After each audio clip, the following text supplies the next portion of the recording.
रुद्राक्ष हा शब्द रुद्र आणि अक्ष या दोन शब्दांपासून तयार झाला आहे. धार्मिक मान्यतेनुसार रुद्राक्षाची उत्पत्ती भगवान शिवांच्या अश्रूपासून झाली आहे. त्यामुळे रुद्राक्षांना शिवस्वरूप आणि अत्यंत पवित्र मानलं जातं.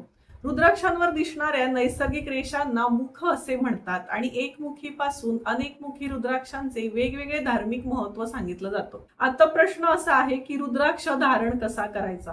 रुद्राक्ष धारण करण्यापूर्वी तो स्वच्छ पाण्याने स्वच्छ करावा. शक्य असल्यास सोमवार किंवा श्रावणातील शुभ दिवशी त्याची पूजा करून धारण करू शकता. रुद्राक्ष असा हातात घ्यायचा आणि रुद्राक्ष हातात घेऊन भगवान शिवांचं स्मरण करावं. ओम नमः शिवाय या मंत्राचा जप करावा आणि त्यानंतर रुद्राक्ष लाल, पांढऱ्या किंवा काळ्या धाग्यामध्ये किंवा चांदीमध्ये धारण करण्याची परंपरा आहे. रुद्राक्षाची माळ गळ्यात धारण करताना ती स्वच्छ ठेवणं अतिशय महत्वाचं आहे. एकमुखी रुद्राक्ष भगवान शिवांचं स्वरूप मानला जातो. दोनमुखी रुद्राक्ष शिव आणि शक्तीचं स्वरूप आहे. तीनमुखी रुद्राक्ष तीनमुखी अग्नी स्वरूप, चारमुखी ब्रह्म स्वरूप, पंचमुखी रुद्राक्षाला अत्यंत पवित्र मानलं जातं. सहामुखी रुद्राक्ष हे भगवान कार्तिकेयांशी संबंधित मानले जातात. सातमुखी रुद्राक्षामध्ये लक्ष्मीच्या संबंधित धार्मिक मान्यता आहेत. आठमुखी रुद्राक्ष गणेश स्वरूप आहे.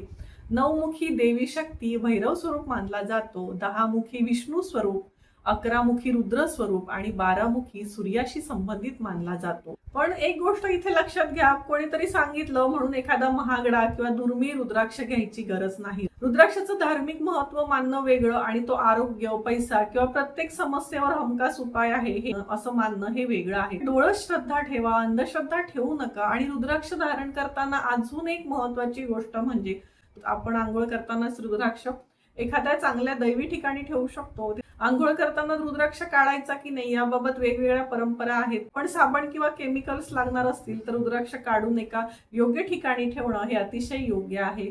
रुद्राक्ष आपण धारण केलेला रुद्राक्ष दुसऱ्याला धारण करण्यासाठी देऊ नये अशी ही एक धार्मिक मान्यता आहे. तुमचा रुद्राक्ष तुमच्याच वापरात ठेवणं हे अत्यंत योग्य आहे. आणि रुद्राक्ष जमिनीवर पडला तर काही घाबरून जायचं नाही. तो स्वच्छ करायचा, पुन्हा शिवपूजा करायची आणि नक्की धारण करू शकता. रुद्राक्षाची माळ तुटली तरी त्याला अपशकुन समजून घाबरून जायचं नाही. माळ दुरुस्त करून किंवा नवी माळ करून पुन्हा पूजा करून धारण करू शकता. आणि सर्वात महत्वाचं म्हणजे रुद्राक्ष धारण केल्यानंतर आपलं सात्विक आचरण ठेवायला हवं. शिव नामस्मरण करायला हवं आणि आपल्या नित्य उपासनेकडे लक्ष द्यायला पाहिजे. आणि आपल्या कर्माकडे, योग्य कर्माकडे सुद्धा लक्ष द्यायला हवं. कारण आपण फक्त गळ्यात रुद्राक्ष घातला म्हणून काही आयुष्यातील सगळ्या अडचणी आपोआप दूर होतात असं नाही.